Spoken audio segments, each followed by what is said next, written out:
온 땅이 그리고 온 대지가 꽁꽁 얼어붙은 강추위에도 오늘 예배에 오신 여러분들을 주님의 이름으로 축복합니다. 우리 옆 사람 보고 인사 좀 합시다. 주님의 이름으로 축복합니다. 축복합니다. 축복합니다. 예, 저는 50권이 넘는 산문집 목회에 관한 서적들을 냈고 13권의 시집을 냈습니다. 난생 처음으로 지난 목요일에 강남 세빛섬에서 북콘서트를 하였습니다.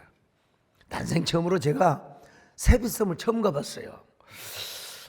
그리고 이 북콘서트 제가 하자고 하는 게 아니라 샘터사에서 김성호 사장님이 하자고 여러분 저는 또 약속 잘 지키는 사람이잖아요. 쉽게 약속하고 어렵게 지켰죠. 샘터사에서 딱 보더니 이거 너무 좋습니다. 이거 베스트감입니다. 또 그러면 거기에 그 저자는 또 그 소리가 굉장히 좋잖아요. 이거 북콘서트 하십시다. 베스트셀러로 만들어 봅시다. 저는 북콘서트 한번 해본 적이 없어요. 저는 아직까지 해본 적이 없습니다. 그리고 정치인들이 북콘서트 가봤지만 너무 축사가 많고 너무 그냥 격려사가 많고 그냥 지루하잖아요. 그래서 이번에는 진짜 순수하게 북콘서트를 한번 준비해 보자. 그래서 이제 샘터사가 주관하는 걸로 하고 실제적으로는 우리 교회가 다 후원을 하고 지원을 하고 모든 멤버가 100% 저희 교인들이었습니다. 신앙송에서부터 또 제시를 작곡한 노래가 있었고요. 처음에 우리 뮤지컬 드라큘라의 주인공인 우리 이명숙 전사의 아들이죠. 박은석 형제가 아주 멋지게 테이프를 끊어 주었습니다. 그리고 이제 김종애 교수님이 주관을 하시고 정호승 시인과 저와의 콘서트 시간을 가졌지요. 연말이기 때문에 외부 손님 전혀 초청하지 않았습니다. 그러나 어떻게 알고 사람들이 또 왔는지 그런 사람들 때문에 자리가 비좁아서 바깥에서 모니터로 보는 성도들이 많았다고 합니다. 참으로 제가 봐도 참 뭉클한 콘서트였습니다. 특별히 이 시대의 최고의 시인이신 정호승 시인, 대중적으로 할 것 없이 문학적으로 최고의 경지에 계시는 우리 정호승 시인과 또 김종애 교수님과 저와 함께 토크를 해준 그 자리는 저 인생의 어쩌면 클라이막스처럼 느껴졌는지도 모릅니다. 긴장되고 짜릿한 순간이었습니다. 북콘서트가 끝나고 나니까 참 잘했네, 고생은 해도 하긴 잘했네, 그런 생각이 들었습니다. 그 샘터사 우리 김성호 사장님이 참 고마운 마음이 들었고 외부에서 오신 손님들과 참여한 성도들에게 너무나 감사한 마음이 들었습니다. 이번에는 여러분 정치인 한 명도 초청하지 않았습니다. 사실 우리 남진 장로님 모실까 하려다가 거기서 또 대종가에 부를 수도 없고요. 교계 유명한 지도자들 축사 영상 하나도 여러분 제가 받지 않았습니다.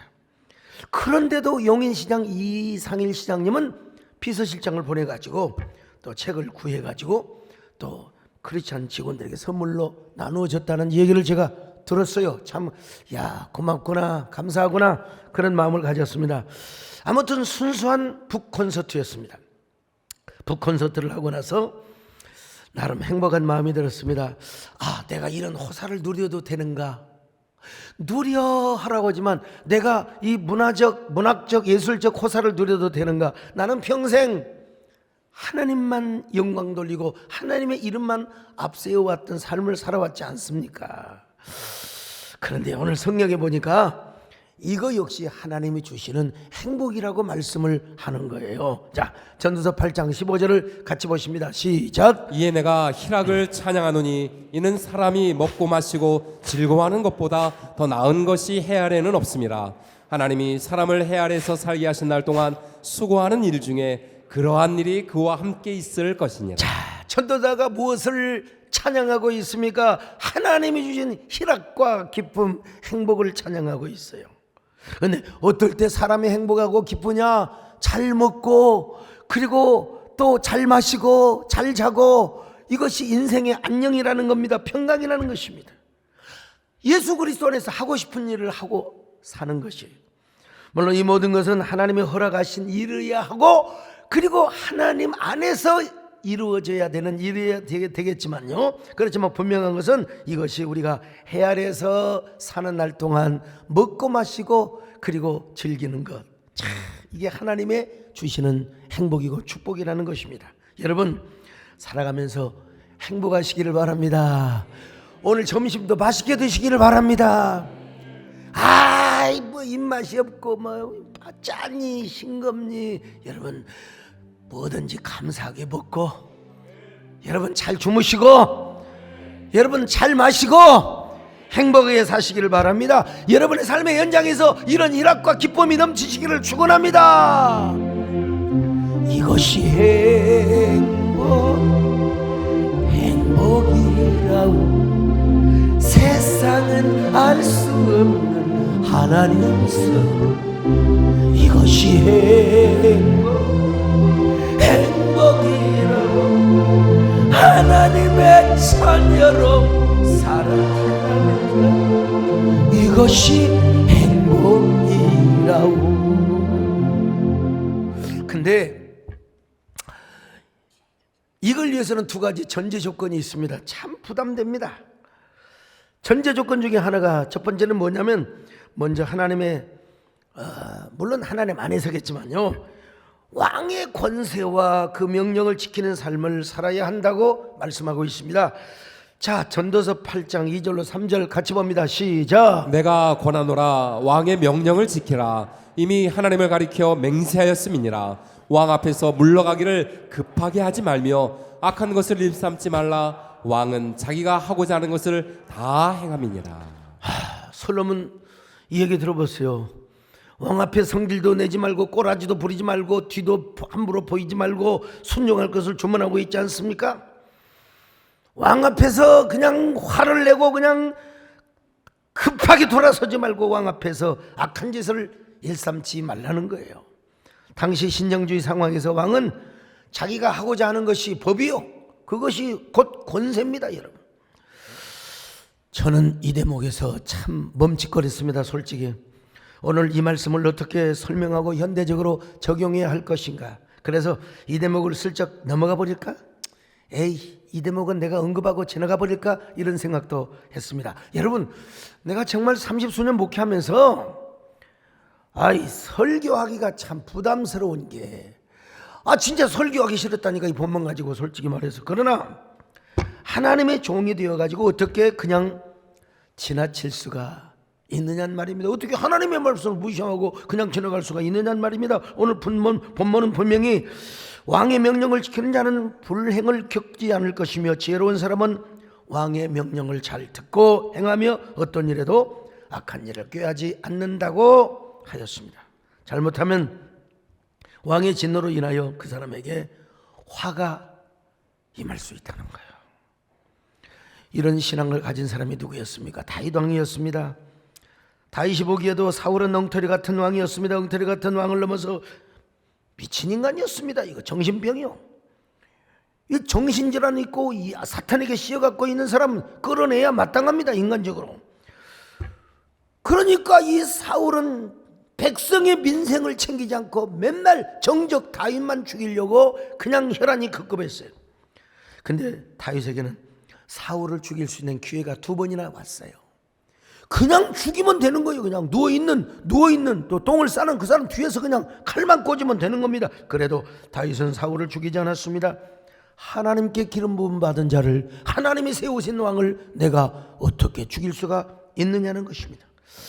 다윗은 자신이 사울을 죽이지 않아도 하나님이 드시면 전쟁터에 나가서 죽든지 다른 사람에 의해서 하나님의 심판을 받게 될 것이라고 확신을 하였습니다. 우리 성경 한번 확인해 볼까요? 사무엘상 26장 9절로 11절 시작. 다윗이 아비새에게 이르되 죽이지 말라. 누구든지 손을 들어 여호와의 기름 부음 받은 자를 치면 죄가 없겠느냐 하고, 다윗이 또 이르되 여호와께서 살아계심을 두고 맹세하노니 여호와께서 그를 치시리니 혹은 죽을 날이 이르거나 또는 전장에 나가서 망하리라. 내가 손을 들어 여호와의 기름 부음 받은 자를 치는 것을 여호와께서 금하시나니. 이건 다윗은 자신의 소신이 아니라 신앙의 원칙이었습니다. 여러분, 신앙의 원칙. 아마 여러분 중에 독일의 신학자 본헤퍼라는 신학자를 모르는 사람이 없을 거예요. 한동안 떠들썩 얼마나 우리 국민들의 그 귀 속에 익히 들렸던 사람 아닙니까? 그는 히틀러가 유대인을 600만 명이나 죽는 것을 볼 수가 없었습니다. 또한 목사들만 해도 수만 명을 죽였어요. 목사들을 말 안 듣는다고 죽였어요. 이때 보네포는 아주 행동주의적이고 실천적 영성으로 가득 찼습니다. 이러한 때에 하나님의 백성들은 밤낮 기도만 하고 있어서야 되겠는가? 죽은 자들을 위로하고 장례식이나 치러주는 것이 목회는 말인가? 어떻게 저는 미치광이에게 운전대를 맡길 수 있단 말인가? 그는 깊은 고민에 빠졌어요. 그러다가 결단을 합니다. 미친 자에게 운전대를 맡길 수가 없다. 저는 미친 히틀러는 반드시 죽여야 한다. 그러면서 히틀러 암살 계획을 세웠습니다. 보네포는 히틀러 암살을 합리화하기 위해서 다음과 같은 비유를 듭니다. 어느 버스 운전사가 술에 만취해서 사람들을 막 치고 다니면서 그런 모습을 볼 때 목사는 어떻게 해야 된단 말인가? 죽은 사람을 연면하여 주고 장례식 집전이나 해주는 것이 목사의 사명인가? 이런 상황에서 목사의 사명은 술 취한 저 운전사를 운전석에서 끌어내야 된다. 끌어내려는 것이다. 여러분 얼마나 공감이 되는 이야기입니까? 솔직히 보네포의 말은 우리의 경험이나 상식과 그리고 우리의 논리와 딱 떨어지는 내용입니다. 여러분 얼마나 매력적이고 공감적인 내용인지도 몰라요. 그래서 한동안 우리 사회에 보네포의 말이 얼마나 회자되었는지도 모릅니다. 또한 많은 국민들이 설득을 당하기도 하였습니다. 특별히 보네포의 옥중서신을 보면은 이런 이야기들이 나옵니다.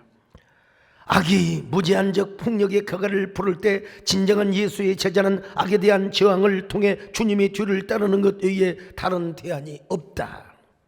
그러니 기독교 신앙을 대적하면 악에 맞서 싸워야 합니다. 악의 실체를 적시하여 저항해야 합니다. 그뿐만 아니라 고난을 감내해야 할 용기까지 가져야 합니다.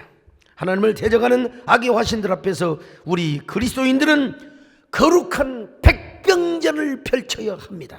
여러분 얼마나 우리에게 정의감을 북돋아주는 설득력 있는 이야기입니까?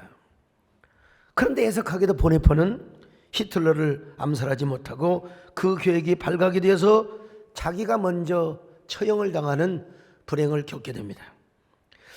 저부터도 그렇습니다. 저 자신도 야 그때 성공했더라면 얼마나 좋았을까 하는 마음이 들죠.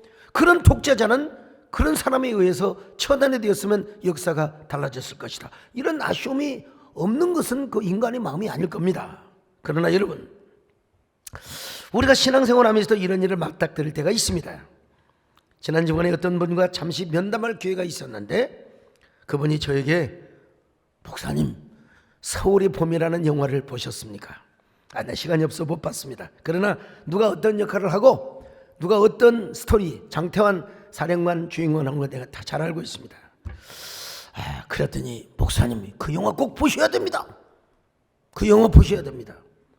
거기 장태환 사령관이 주연으로 나오는 영화 목사님 제가 저의 삶의 철학과 소신이 뭔 줄 아십니까? 저는 장태환 사령관처럼 사는 것이 저의 소신이고 저의 신념입니다.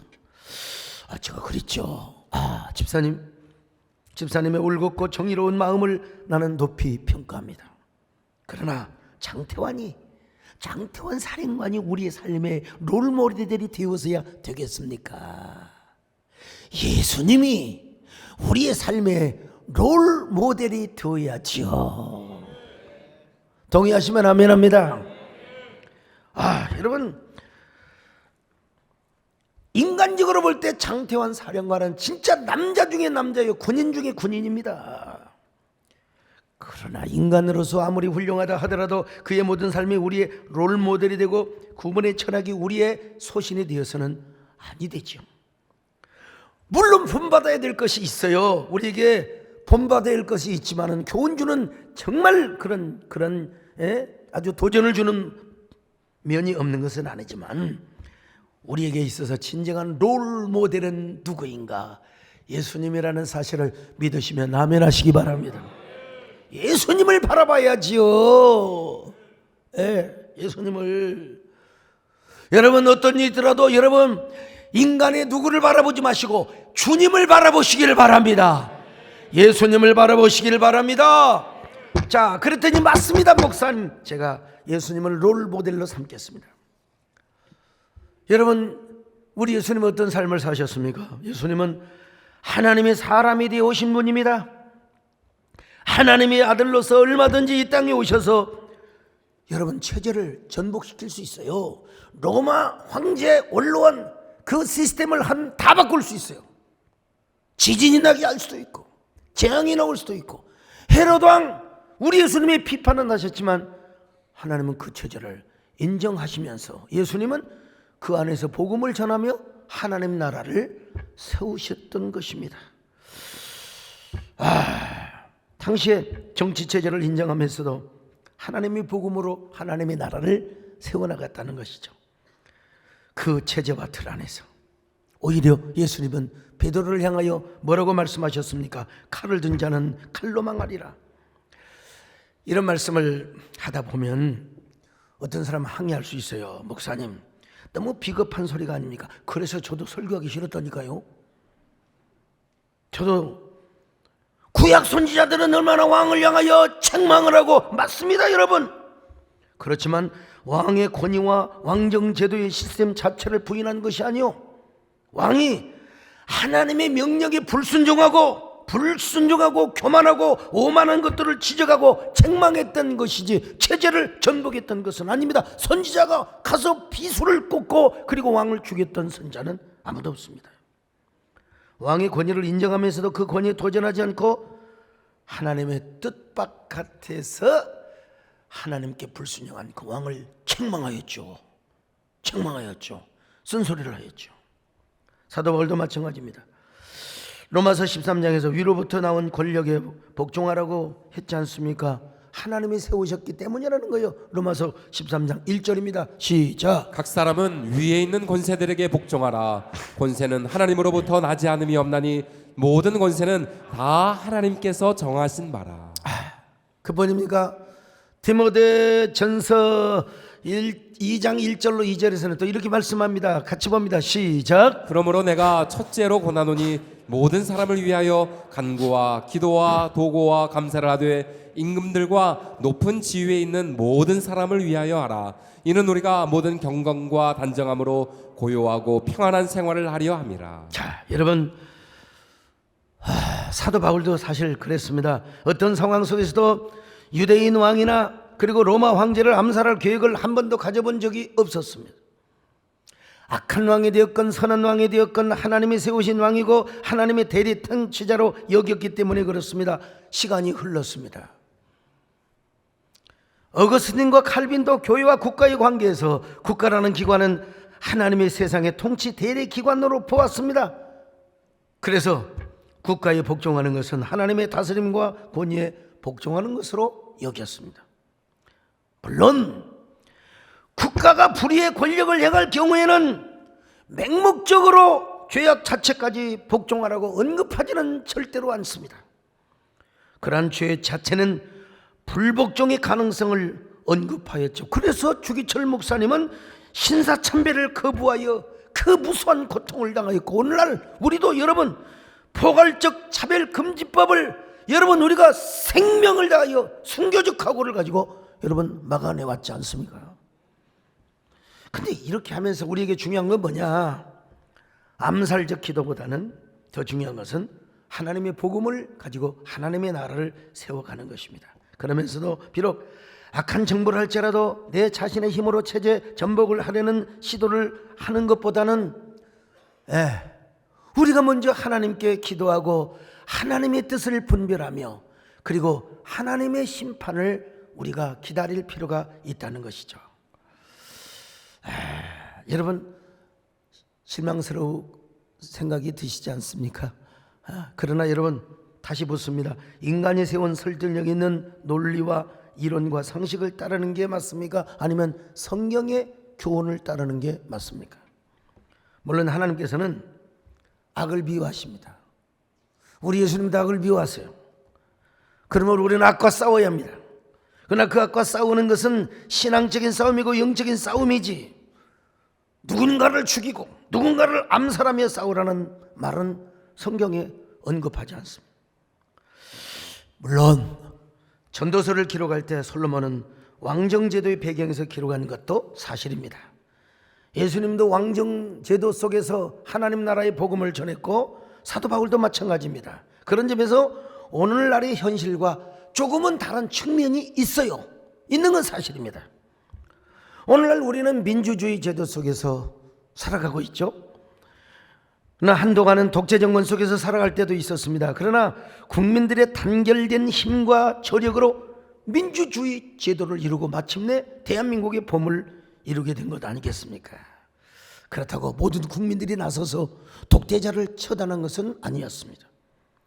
더구나 신앙인들이 앞장서서 독재자를 죽이고 그를 끌어낸 것은 아니라고 봐야 되겠죠.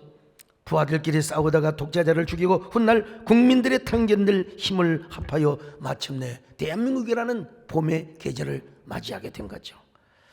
그러면 오늘 보면은 왕정시대의 특수적 배경에서 기록된 말씀이기는 하지만 그래도 개인의 행복을 위해서는 왕의 권위에 복종하라, 이 사실만큼은 인정해야 한다는 것이죠. 이걸 오늘날로 적용을 한다면 오늘날 대통령이나 위정자들이 마음이 안 든다고 우리가 그리스도인들이 먼저 앞장서서 암살 계획을 한다든지 이런 시도를 하는 것은 여러분 성경적이지 않다는 것입니다. 민주주의에는 여러 가지 방법과 제도가 있지 않습니까? 일부 예배 때 여러 가지 열거를 했더니 그건 좀 빼주면 어떻겠습니까? 이런 사람이 있어서 민주주의는 다양한 방법이 있는 것입니다. 그리고 나중에는 여러분 표로 심판을 하게 되는 거죠. 우리가 앞장서서 살인을 계획하다가 고난 나가지 말라고 성경은 분명히 말씀하고 있다는 사실을 아셔야 됩니다. 이걸 우리 교회 안에서도 적용할 수 있죠. 교회 지도자가 정말 마음이 안 들 때가 있죠. 의협심이 강한 어떤 사람은 강단에서 설교하고 있는 목사를 끌어내려 막 어떤 사람 이단 옆차기를 쳐가지고 종이할 때도 막 그런 사람 보이더라고. 내가 그런 걸 안 당하기 위해서 열심히 운동하고 있습니다, 여러분요. 몇 사람이 와도 그냥 다리 갖다, 그리고 옆에 우리 유장로님 계셔요. 초크로 돌려버려. 여러분 어제 영하의 날씨, 산에 올라갔더니 저 철봉에 고드름이 그냥 붙어 있더라. 고드름이. 그 고드름에 철봉을 붙들고 제가 여러분 턱걸이를 10개를 보통 때는 20개 하는 게 그 얼음을 붙잡고 10개를 했습니다. 왜?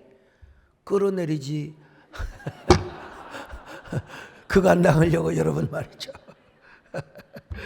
여러분 그런 사람들 치고 잘 되는 사람 하나도 없어요. 다 지가 지푸레 죽습니다. 하나님의 심판을 가혹하게 받아요. 그래서 솔로몬은 계속 이런 말씀을 하고 있습니다. 전도서 8장 7절로 8절 같이 봅니다. 시작. 사람이 장래일을 알지 못하나니 장래일을 가르칠 자가 누구이랴. 바람을 주장하여 바람을 움직이게 할 사람도 없고 죽는 날을 주장할 사람도 없으며 전쟁할 때를 모면할 사람도 없으니 악이 그의 주민들을 건져낼 수는 없느니라. 여러분 인간이 할 수 있는 게 어떤 의미에서 하나도 못해요. 아무것도 못해요. 바람을 멈추게 합니까? 죽는 날을 정합니까? 체제를 자기 마음대로 전복을 합니까? 다 그런 얘기입니다, 여러분. 그러므로 솔로몬은 우리의 개인의 행복을 위하여 순례대로 살아라. 지나치게 의로워도 알려도 하지 말고 지나치게 지혜롭기도 하지 말고, 지난주 드린 말씀 아닙니까? 영리로 살지 말고 순리대로 살라는 거요. 이것이 뭐냐? 지혜자요. 지혜자의 얼굴은 어떻게 되느냐? 광채가 난다는 겁니다. 광채가. 여러분 그런 얼굴에는 분노와 사나운 모습이 보이잖아요. 광채가 나요. 자, 전도서 8장 1절입니다. 시작. 누가 지혜자와 같으며 누가 사물의 이치를 아는 자이냐. 사람의 지혜는 그의 얼굴에 광채가 나게 하나니 그의 얼굴에 사나운 것이 변하느니라. 지혜자의 얼굴에 광채가 난다 이 말이요. 저는 교육자 수레 중에서도 정말로 짬을 내어서 지난 수요일 날 이명박 전 대통령님의 서해전을 다녀왔습니다. 가보니까 정말 이명박 대통령 그 서해 대단하더라고요. 그 어려움을 당하는 순간에도 그 서해를 하면서 마음을 다스렸다고 하지 않습니까? 자, 그런데 거기 가서 보니까 사람들이 저한테요 다 와가지고 뭐라고 한 줄 아십니까? 목사님, 어쩌면 목사님 얼굴에서 광채가 나요. 더 젊어지셨네. 세상에 10년 전보다 더 젊어지셨네. 여러분, 이거 제가 믿어도 되나요? 여러분 동의하세요? 저 진짜 얼굴에 광채가 나요? 아이, 뻥이지. 무슨 광채가 나. 광채는 안 나고 때깔은 나지요. 때깔은. 여러분, 다시 전도서 8장 1절을 다시 봅니다. 시작. 누가 지혜자와 같으며 누가 사물의 이치를 아는 자이냐. 사람의 지혜는 그의 얼굴에 광채가 나게 하나니 그의 얼굴에 사나운 것이 변하느니라. 참, 이 옆 사람 보시고 인사 좀 하세요. 어쩌면 그렇게 광채가 나세요? 어쩌면 그렇게 때깔이 반짝반짝거리세요? 한번 해봐요. 여러분, 지혜자가 되시기를 바랍니다. 여러분 얼굴에 막 빛이 나시기를 바랍니다. 광채가 나시기를 바랍니다. 언제나 행복한 사람이 되시기를 바랍니다.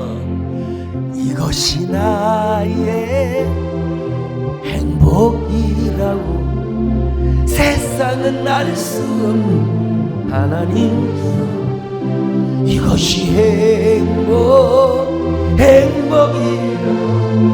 하나님의 처녀로 살아가는 이것이 행복이라고.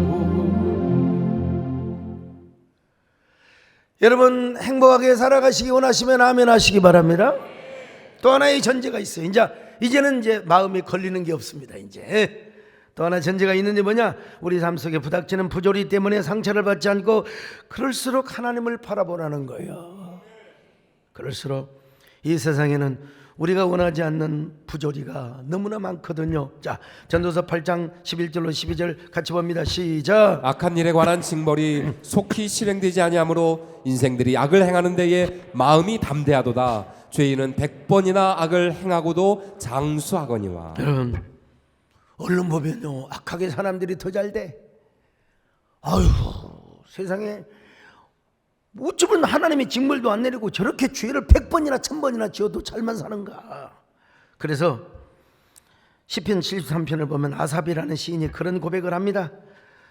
악인들이 너무 번성하거든요. 자기는 여호와를 잘 섬기는데. 자, 73편 2절로 3절을 봅니다. 시작. 나는 거의 넘어질 뻔하였고 나의 걸음이 미끄러질 뻔하였으니 이는 내가 악인의 형통함을 보고 오만한 자를 질투하였음이로다. 죽을 때 고통도 없이 죽네 세상에. 자, 73편 8절 봅니다. 시작. 그들은 능욕하며 악하게 말하며 높은 데서 거만하게 말하며. 얼마나 거만한지요. 재물도 막 늘어나요. 12절입니다. 시작. 볼지어다 이들은 악인들이라도 항상 평안하고 재물은 더욱 불어나도다. 그래서 아삽이 얼마나 실망했는 상처받았어요. 몸과 마음이 쇠잔해졌어요. 하나님 어떻게 그럴 수 있어요? 저렇게 약한 사람들에게 왜 벌을 주지 않습니까? 그런데 성전에 들어가다가 뭔가를 깨달았어요. 아하, 이거구나. 아하, 이걸 유식한 말로 뭐라 하면 유레카라고 그래요. 나만의 유레카. 아하, 유레카. 여러분 저만 이렇게 들뜨지 말고 같이 한번 해봐요. 자, 아하, 유레카. 하나도 유레카가 아니다. 다시 한번 막 가슴에 아하, 나만의 유레카. 자, 성서에 들어가서 한번 73편 17절입니다. 시작. 하나님의 성소에 들어갈 때야 그들의 종말을 내가 깨달았나이다. 자, 종말을 깨달아서 보니까 한동안은 잘 되는 것 같아요. 저 병통하고 오래 살고 저 죽을 때 저 고통도 없는 것처럼 보이는 측면이 없지 않아 있으나 대부분은 아니라는 거야. 다 졸지에 망하고 졸지에 다 패망하더라는 겁니다. 그래서 그는 여러분 그들의 전멸을 바라보면서 하나님 앞에 회개하고 깨달았습니다. 그가 깨달은 게 뭔 줄 아십니까? 아무리 악인이 형통하고 아무리 잘 되는 것처럼 보일지라도 그러나 다 전멸을 하더라는 거요. 패망에 이르더라는 거요. 파멸에 이르더라는 거요. 이걸 뭐요? 아사비가 깨달았어요. 이것이 뭐냐? 아하, 나만의 유레카였습니다. 자, 유레카를 읽어봅시다. 28절입니다. 시작. 하나님께 가까이함이 내게 복이라. 내가 주 여호와를 나의 피난처로 삼아 주의 모든 행적을 전파하리이다. 무엇입니까 여러분? 나만의 유레카가 무엇입니까? 아하, 하나님을 가까이 하는 것이 내게 복이 됨이니라. 아하, 하나님만을 섬겨야 되는구나. 아하, 하나님만을 가까이 해야 되는구나. 오늘 이 말씀이 여러분의 가슴에 박히시기를 바랍니다. 여러분 각인되시기를 바랍니다. 어떤 일이 있어도 아하, 하나님을 가까이 해야 되겠구나. 다른 거 다 잊어먹어도 아하, 이건 안 잊어먹을 거요. 나만의 유레카, 하나님만을 가까이 하면 내게 복이라. 오늘 본문으로 돌아옵니다. 본문이 그 말씀을 하고 있어요. 자, 전도서 8장 12절로 13절 같이 봅니다. 시작. 죄인은 100번이나 악을 행하고도 장수하거니와 또한 내가 하노니 하나님을 경외하여 그를 경외하는 자들은 잘 될 것이요 악인은 잘 되지 못하며 장수하지 못하고 그날이 그림자와 같으리니 이는 하나님을 경외하지 아니함이니라. 봐, 쫄딱 망한다는 거요. 악인들은 다 망한대요. 오늘 본문뿐만 아니라 세상의 부조리에 한번 실족을 했던 사람이 있었어요. 누구냐면 하박국 선지자입니다. 하박국. 어느 가정에 신방 가서 하박국서를 찾으라니까 한 3분 40초 걸리더라. 일단 하박국이 신약에 있는지 구약에 있는지를 몰라요. 한참 찾아서 내가 페이지를 가르쳐줬죠. 하박국, 호박국을 생각하면 금방 나와요. 하박국.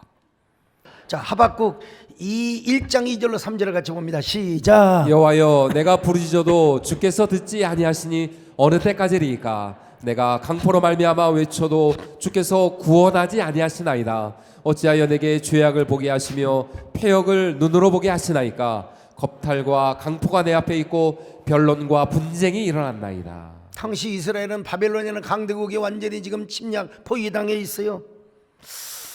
그래 이제 조금 있으면 약탈을 당하고 이제 재물 빼앗기고 이제 나라가 망하고 성이 무너지고 그러면 성전도 무너질 거예요. 그러면 하나님 우리는 어디서 예배를 본단 말입니까?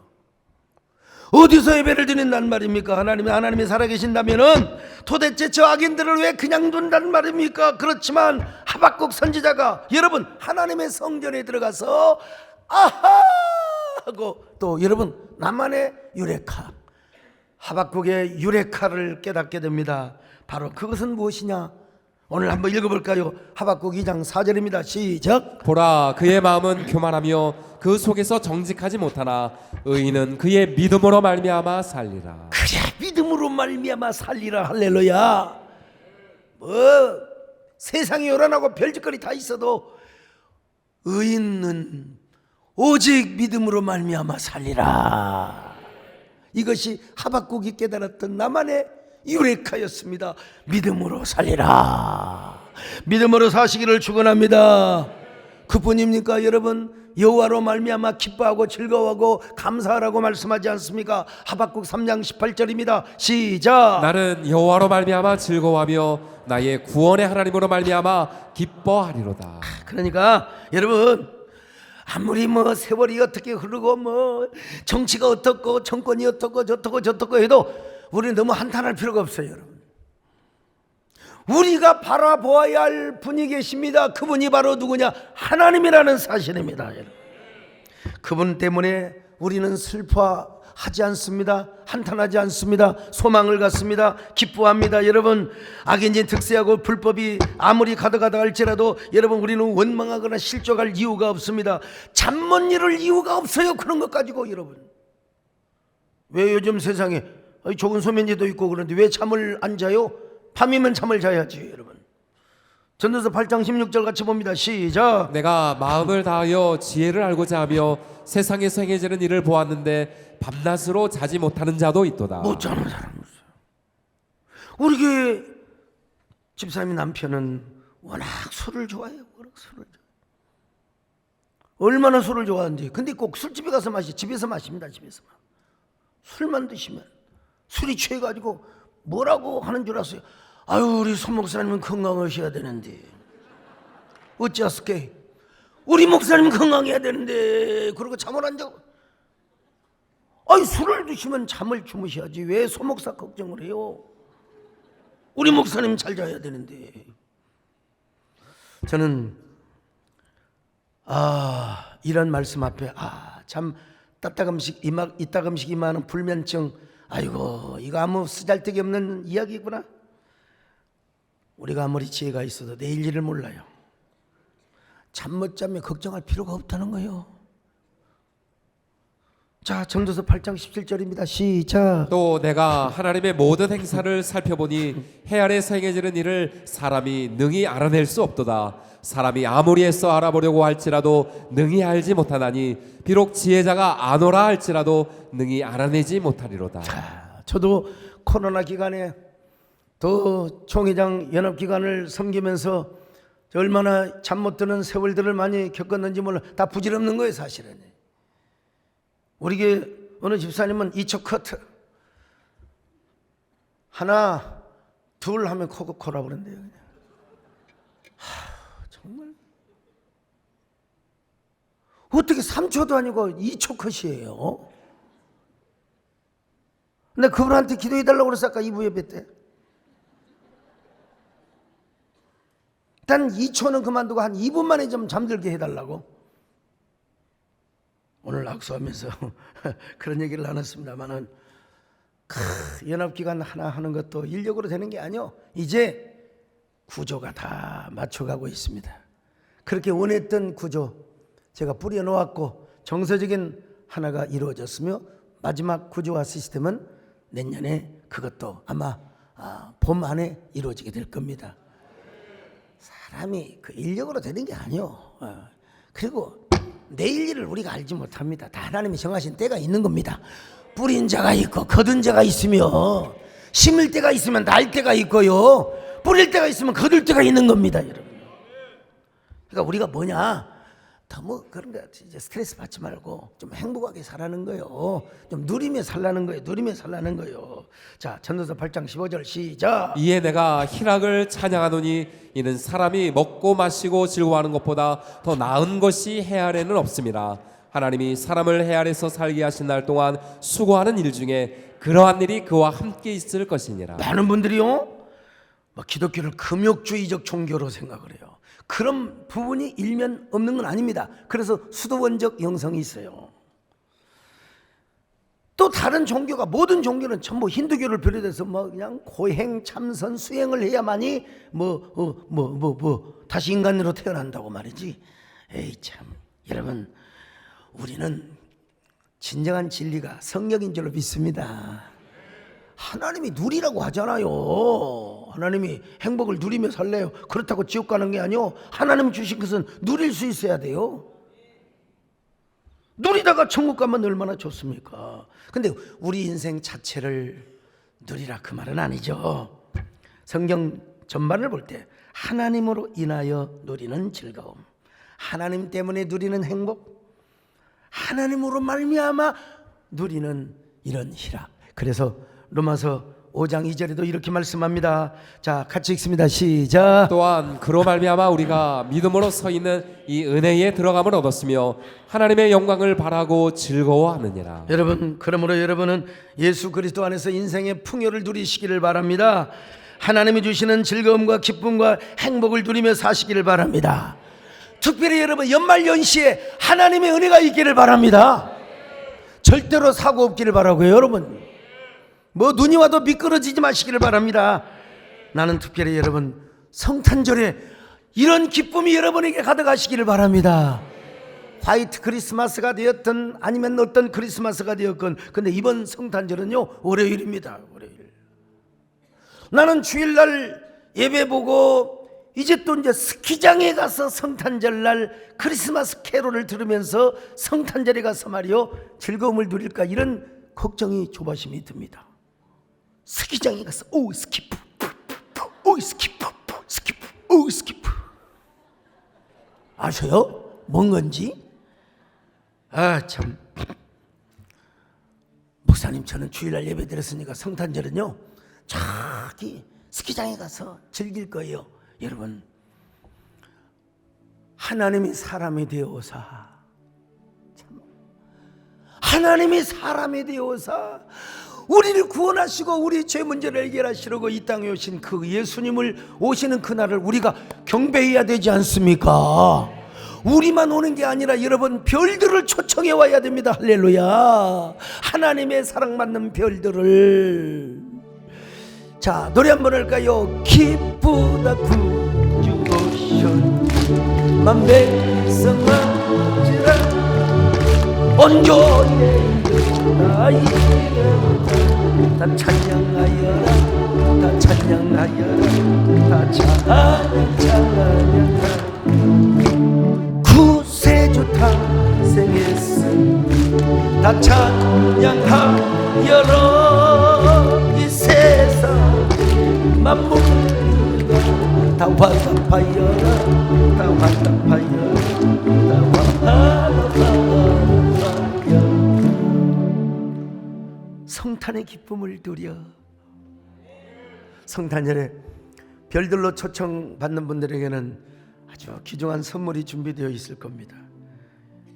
우리 초청주일에 초청하지 못했던 분들, 또 우리 별과 같이 빛나야 될 분들, 우리 손잡고 같이 오셔서 성탄의 기쁨을 누릴 수 있기를 바랍니다. 특별히 연말과 연시에 정말 새해에 이 세상 최고로 행복을 누리는 저와 여러분 되시기를 주님의 이름으로 축복합니다. 이것이 행복이라 세상은 알 수 없는 하나님 손. 이것이 행복이라 하나님의 자녀로 살아. 이것이 행복이라고. 주님, 나는 얼마나 주님 안에서 행복을 누리며 살아가는 사람입니까? 주님의 말씀보다는 이념과 세상의 논리에 치우쳐서 살았던 사람은 아닙니까? 먼저 우리가 주님의 말씀을 붙잡게 하여 주옵소서. 주님의 감동을 먼저 따르게 하여 주옵소서. 이 세상의 어떠한 부조리와 어떠한 그 악에도 불구하고 우리는 먼저 하나님을 붙잡게 하여 주옵시고 하나님과 가까이 하는 행복을 누리게 하여 주시옵소서. 하나님, 우리가 하나님의 말씀을 먼저 붙잡게 하여 주시고 우리의 롤모델은 이 세상에 누구가 아니라 우리 주님이 되게 하여 주시옵소서. 악예수로 오신 예수님이 우리의 삶의 롤모델이 되게 하여 주시옵소서. 어떤 부조리가 판을 치고 어떤 악이 득세한다 할지라도 우리는 하나님을 먼저 바라보게 하시고 하나님과 가까워지게 하여 주시옵소서. 연말연시에 우리에게 화평과 희락과 행복과 안녕의 축복을 허락하여 주시옵소서. 예수님의 이름으로 기도드립나이다. 아멘.